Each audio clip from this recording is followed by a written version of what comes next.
Now we've moved into the disadvantages. Okay. It costs more than petrodiesel. We know that. And then it's also good fuel is hard to find.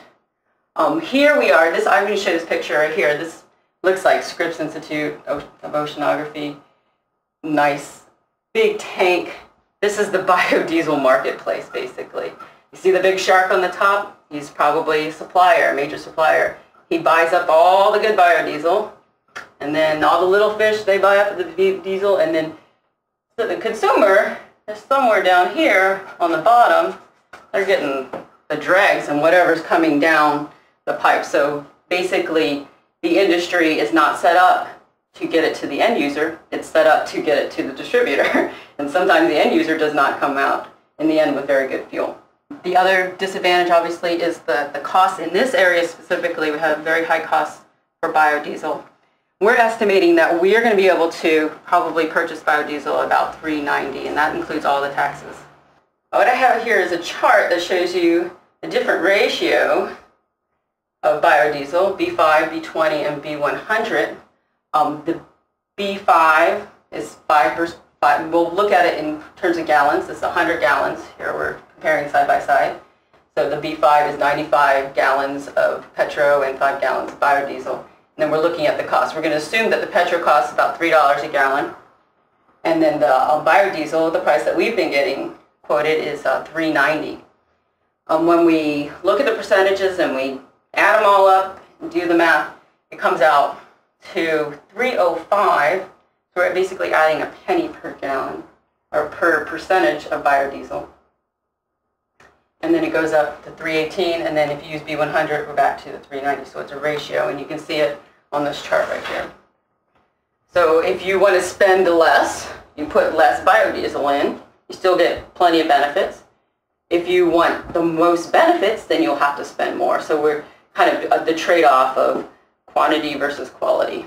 I call it the poor man's alternative fuel, because you do have an option of getting some benefits or getting all benefits, but you can lower your cost by blending it at different levels.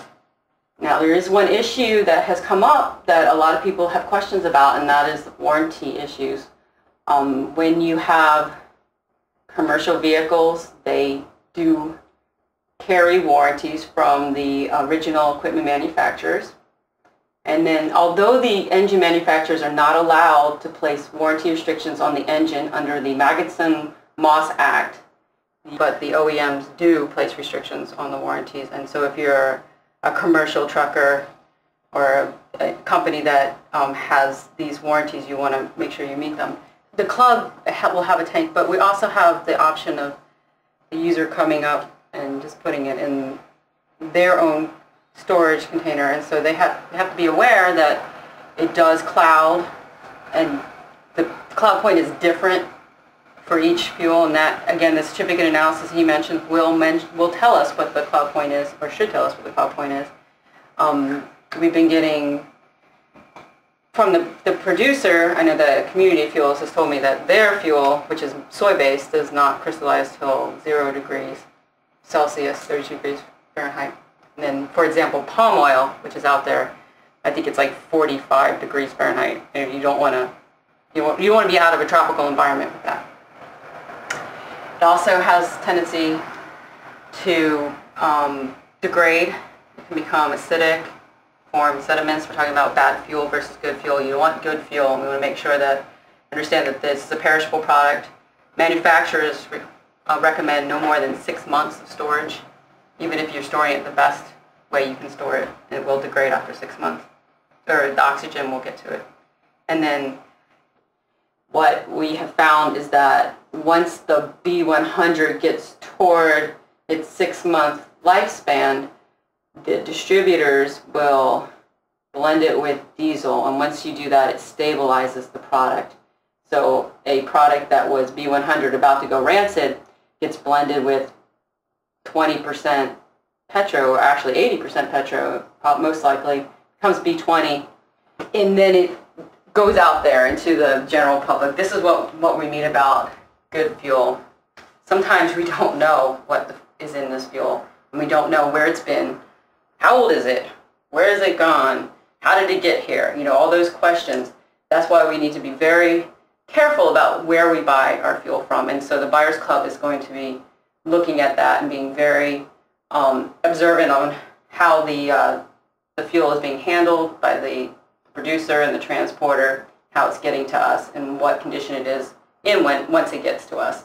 And there's several ways to do that. There's BQ 9000 is a quality assurance program from the National Biodiesel Board, and that lays out regulations, not regulations, but rules on how to go about making sure that this fuel is not damaged once it gets out into the open market. And the other issue with biodiesel is that it has excellent solvent properties. So this becomes a vehicle issue.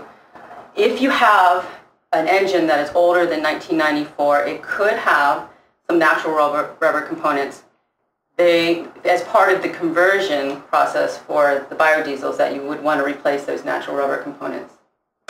The other issue that comes up, and they found this issue when they did a mandate, is that it mandated in, I believe it was Washington State, that there was filter clogging going on where the biodiesel cleans the engine so well that the junk from the petrodiesel that's been put in there, if someone had been using petrodiesel for many, many years, it kind of builds up some sediment, it could have some algae, whatever it is, that can cause clogging in your fuel filter. So a lot of times recommend that you clean your engine thoroughly before or your fuel lines thoroughly before you put the biodiesel in. And then the other option is to, once you put it in, after about a month or so, well, depending on how dirty your engine is, you change your fuel filter.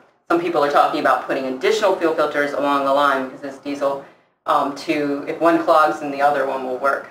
Or carrying additional ones just in case, so you don't want your car to conk out on your truck to conk out on you. To make sure that the biodiesel gets to us in a quality form, and that it isn't destroyed between the time it gets from the manufacturer, who's required to make it quality. They have requirements from the American Society of Testing Materials, ASTM, which you've heard before, that they have to meet specs before it leaves or they're supposed to, and they have a certificate of analysis that says we meet these specs. And we're only going to buy from people that have certificate analysis that meet the specs. And then the next level is the BQ 9000. That's for us to start working on as being a marketer that meets those standards, those requirements. Accreditation, I guess, is the best word for it. And then we want to make sure that between the time it goes from the factory to our tank into your tank, that nothing happens to it along the way, and that it is as quality and as to spec as when it was first made.